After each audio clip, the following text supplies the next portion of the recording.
Bonjour à tous, nous allons poursuivre donc notre étude sur la place de l'enfant de Dieu. Nous avions vu ensemble dans les parties précédentes que donc l'enfant de Dieu avait plusieurs désignations. Aujourd'hui, nous allons poursuivre avec cette désignation, les sarments greffés à Christ. Sur la diapo, vous pouvez voir donc le verset Jean 15, 1. C'est Jésus qui parle, qui dit « Je suis le vrai cep et mon Père est le vigneron.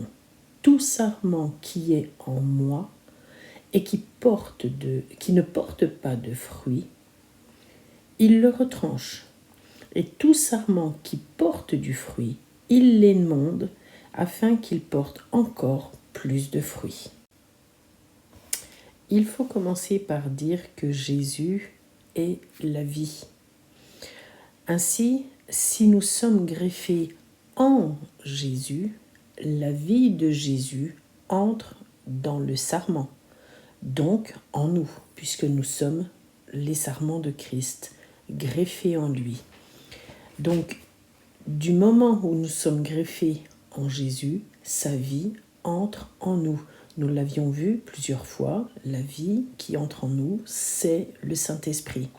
À partir du moment où le Saint-Esprit entre dans notre esprit, nous renaissons de nouveau, c'est ce que nous avions vu la fois précédente. Ainsi, les fruits qui vont croître, la production que nous allons avoir, bien évidemment, aura un lien direct avec le cep qui est Jésus. Nous sommes le sarment et donc la logique voudrait que les fruits soient des raisins. Donc si nous sommes greffés à Jésus,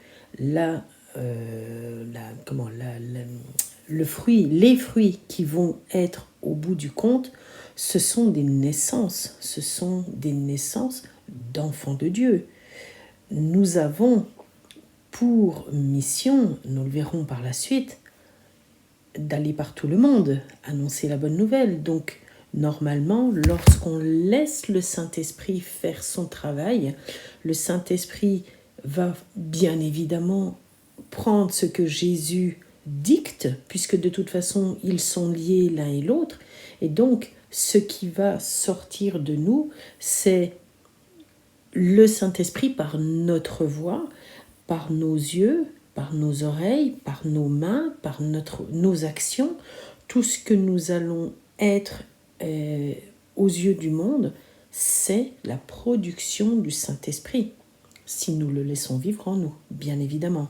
Et cette production, ce qui va ressortir de nous, donc la lumière, on peut aussi parler de la lumière de Jésus, puisque Jésus est également la lumière du monde, donc elle vit en nous aussi, puisque nous sommes greffés à Jésus.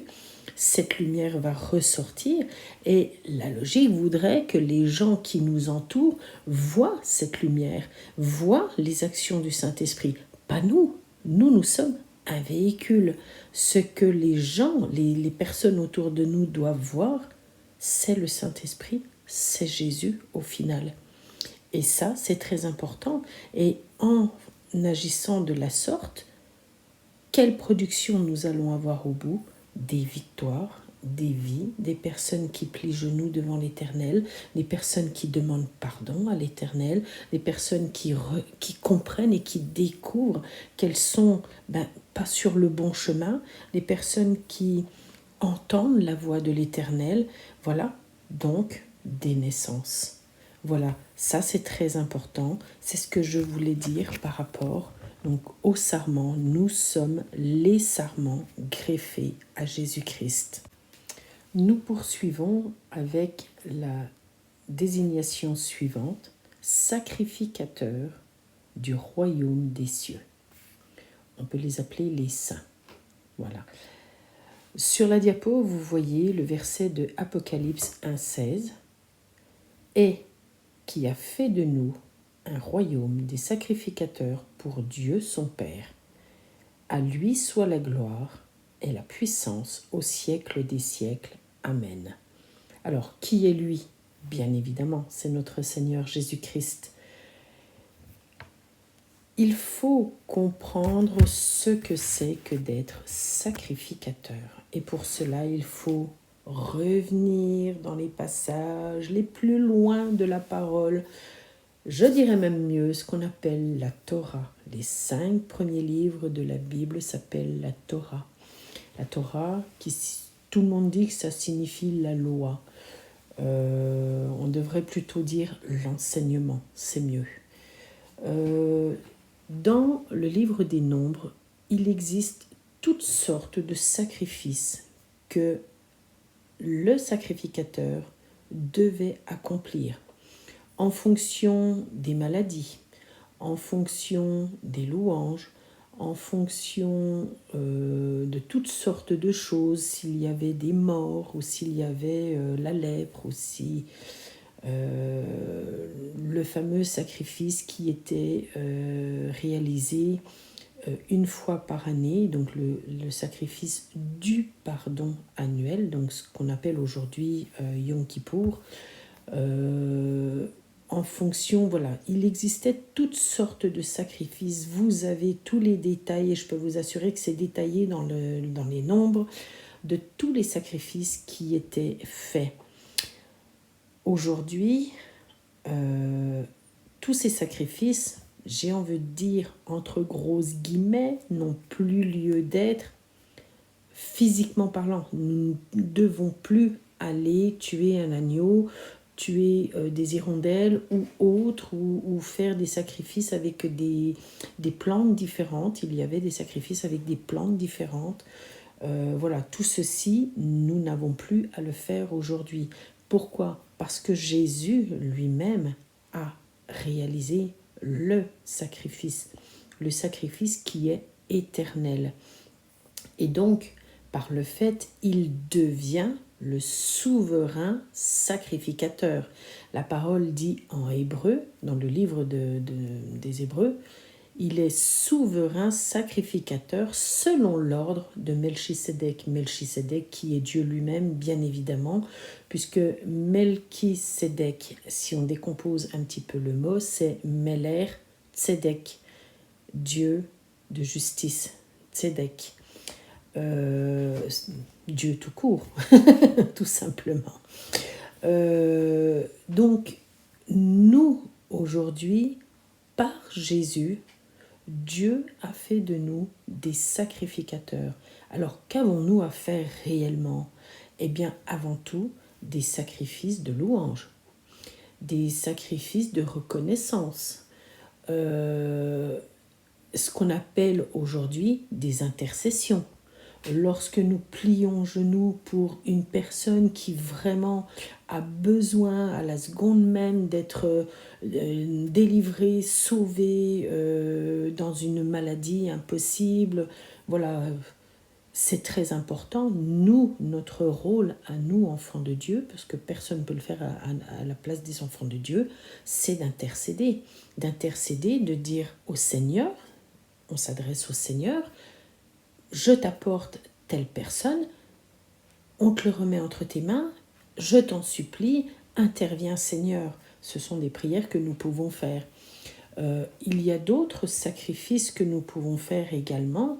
Ce sont alors c'est surtout des prières. Avant tout, voilà, ce qu'on va appeler nous des sacrifices, c'est avant tout du temps dans la prière. C'est-à-dire que normalement, le matin, toute personne devrait prendre un temps où, alors moi par exemple, je vais vous donner mon exemple comme ça, après vous ferez comme vous le sentez. Le matin, je m'assieds au bord de mon lit, je prépare toujours une petite place à côté de moi, comme si le Seigneur venait s'asseoir à côté de moi, et je lui parle tout simplement. Je lui dis merci Seigneur pour cette bonne nuit. Bienvenue dans ma vie. Seigneur, je te remets cette journée. Je ne veux pas faire ne serait-ce qu'un pas sans toi. Je ne veux surtout pas faire un pas sans toi. Je veux que cette journée t'appartienne. Je veux que mon corps soit ton véhicule et ainsi de suite. Et là, c'est vraiment un temps que vous passez dans la prière. C'est aussi un temps où il faut prendre l'habitude de se taire et écouter ce que Jésus a à nous dire. Très important. voilà, il y a ce genre de prière que nous pouvons faire. Je sais que j'avais autre chose à vous dire, mais ça ne me revient pas. Ça reviendra, je vous le dirai. Sinon, les sacrifices que nous pouvons faire aussi, c'est de l'écoute. L'écoute, c'est-à-dire prendre du temps pour écouter une personne qui en a besoin. Même si vous n'avez pas la solution à son problème à l'instant T, rien que le fait de l'avoir écouté, c'est déjà énorme. Parce que à la suite de cela, vous allez pouvoir prier pour cette personne, la remettre entre les mains de Dieu et demander à l'Éternel d'être son soutien, de l'envelopper de son amour. Et c'est pas rien, c'est ce qu'on appelle des sacrifices aussi. C'est du temps que l'on prend pour Dieu. C'est tout le temps que nous avons dans la journée. Il y a 24 heures dans une journée. C'est notre devoir, puisque nous sommes sacrificateurs du Très-Haut, de prendre du temps pour Dieu. C'est aussi apprendre la parole, lire la parole, méditer la parole. Parce que de toute façon, on ne peut rien savoir si on ne met pas le nez dans la parole. J'expliquais ce week-end que la parole, c'est un trésor. Et plus nous allons à l'intérieur de la parole, et plus il y a des perles, des bijoux, des bracelets, des toutes choses extraordinaires. Et plus nous allons remuer et chercher et encore chercher, et plus vous allez trouver des merveilles dans ce trésor. Donc, il faut méditer la parole, il faut l'apprendre, il faut la connaître. Et puisque nous parlons de la parole, je voudrais faire la différence entre ce qu'on appelle le logos et le rhéma. Le logos, c'est la parole écrite par Dieu. Elle est établie depuis toujours, elle est de toute éternité. On parle vraiment des écrits, ce que Dieu a demandé d'écrire avec des mots, avec des lettres, sur du matériel, sur autrefois des rouleaux. Aujourd'hui, nous avons la Bible en papier. Et à la différence du rhéma, le rhéma est le logos activé par le Saint-Esprit pour un but particulier que Dieu veut accomplir. Ça veut dire quoi? Ça veut dire que plus vous lisez la parole, plus vous connaissez les versets de la parole, dans leur contexte, bien évidemment, on ne va pas sortir des versets comme ça n'importe comment. Plus vous connaissez l'histoire de la parole, si je vous parle d'Abraham, il faut que vous ayez en tête l'histoire d'Abraham. Ça commence dans Genèse 12. Et alors Abraham, c'est très intéressant parce que on part d'une bénédiction qui va être augmentée par une autre bénédiction, qui va être augmentée par une autre bénédiction, qui va être augmentée par une autre bénédiction. C'est un petit peu, vous savez, comme les poupées russes, une bénédiction qui est dans une autre bénédiction, qui est dans une autre bénédiction. C'est vraiment l'histoire d'Abraham. Dieu lui a vraiment donné quelque chose. Il a commencé par un bout et il a rajouté. Donc, si vous connaissez cette histoire d'Abraham, dans l'écrit, bien évidemment, à un moment donné, dans votre vie, Dieu va avoir besoin que, pour telle personne, vous puissiez lui dire, oui, mais tu sais, dans l'histoire d'Abraham, il y a ceci, il y a cela. C'est-à-dire que le rhéma, c'est vous avez la connaissance de l'écrit et à un instant T, vous allez avoir besoin de cette connaissance pour la mettre en pratique dans une situation. C'est ce qu'on appelle le rhéma. Ce rhéma, bien évidemment, il est dirigé par le Saint-Esprit. Il ne faut pas s'amuser à essayer de parler à quelqu'un si le Seigneur ne vous l'a pas demandé. Généralement, le matin, quand vous vous levez, il faut demander à l'Éternel « Sers-toi de moi aujourd'hui pour parler à telle ou telle personne selon ta volonté. » C'est-à-dire que c'est Dieu qui va permettre des situations, c'est Dieu qui va envoyer des personnes.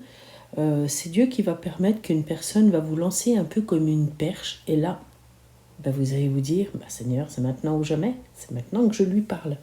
Et l'Éternel, en même temps que vous allez vous dire ça, va vous donner le verset et le verset adéquat avec la situation. C'est vraiment de cette façon-là que ça fonctionne. Dès le matin, il faut préparer sa journée. C'est pas je me lève, je me prépare pour aller au travail, je me prépare pour la journée, je me prépare pour ceci. Non, c'est Seigneur, avant même que je fasse une action, avant même que je me prépare à quoi que ce soit, tu puisses bénir ma journée et que tu puisses permettre, toi Seigneur, selon ta volonté, que j'aille là où tu me le demandes, ou que les personnes viennent à soi, et que, et que nous ayons les mots qu'il faut à l'instant T, au moment où Dieu nous le demande. C'est ça qui est important, ne jamais se permettre de le faire de soi-même, parce que dans ces situations-là, c'est ce que la parole dit, n'allez pas combattre sans les armes, n'allez pas combattre la chair de la personne, mais il faut toujours y aller par le Saint-Esprit, et c'est lui qui dirige les situations, pas nous. Je vais arrêter là cette partie parce qu'il y aura encore tellement de choses à dire. Je vous dis à très bientôt pour la suite et nous verrons donc les autres désignations pour l'enfant de Dieu. Je vous fais de très gros bisous, excusez-moi, et je vous dis à très bientôt. Que l'Éternel vous bénisse abondamment.